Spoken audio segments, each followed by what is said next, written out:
Middle class आदमी हर साल अपनी मेहनत की 30% इनकम गवर्नमेंट को दे देता है इन फॉर्म ऑफ टैक्सेस। लेकिन वहीं अमीर लोग जो करोड़ों रुपए कमाते हैं, 1 रुपया भी टैक्स में नहीं देते। अब अशनीर कोवर की ये वीडियो देखो। टैक्स पेयर है ना, वो चैरिटी कर रहा है देश में, उसको कोई बेनिफिट नहीं मिल रहा। अंबानी अदानी जैसे बड़े बिजनेसेस अपनी इनकम पर टैक्स इसीलिए बचा पाते हैं क्योंकि उन्हें इनकम टैक्स के प्रोविजन अपने लिए यूज करना आता है। ये लोग गवर्नमेंट के लिए काम नहीं करते, बल्कि हमारे लॉज अमीरों के लिए काम करते हैं।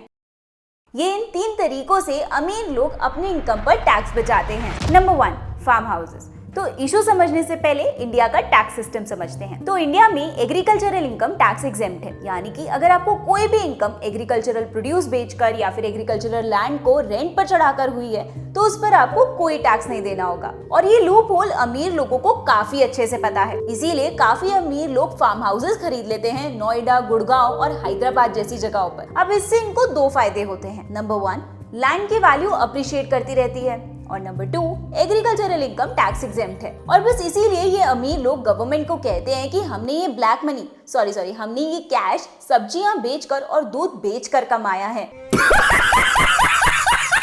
अब क्योंकि इंडिया में एग्रीकल्चरल इनकम टैक्स फ्री है, उनकी इनकम टैक्स और जीएसटी दोनों की काफी अच्छी बचत हो जाती है, लगभग 40%। और इसके सिर्फ यही फायदे नहीं है, स्टैम्प ड्यूटी भी कम लगती है। अगर आप फार्म हाउसेस को प्राइवेट पार्टीज के लिए रेंट पर दे दो तो आपके मेंटेनेंस का खर्चा निकल जाता है। और लास्टली, अगर आप एग्रीकल्चरल लैंड को बेचने जाते हो तो section 54B of income tax act आपके ऊपर लगने वाले कैपिटल गेन्स को भी टैक्स एग्जेम्प्ट करता है, यानी कि सांप भी मर गया लेकिन लाठी भी नहीं टूटी। Number 2, not owning a property in their own name. तो दुनिया के सबसे रिचेस्ट लोग भी अपने नाम पर प्रॉपर्टी होल्ड नहीं करते, because they are not that dumb. वो लोग ये प्रॉपर्टी अपनी कंपनी, अपनी LLCs या फिर ट्रस्ट के नाम पर होल्ड करते हैं। अमीर लोग पहले एक एंटिटी सेटअप करते हैं, जैसे कि कंपनी, ट्रस्ट या फिर LLC।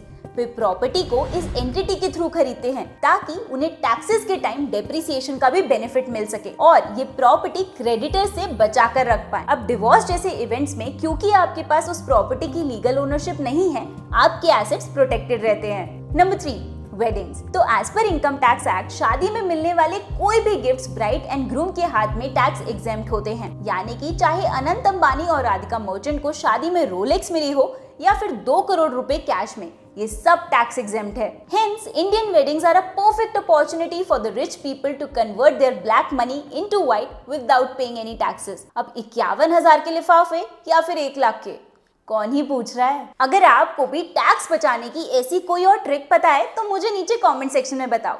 And do not forget to subscribe to my channel.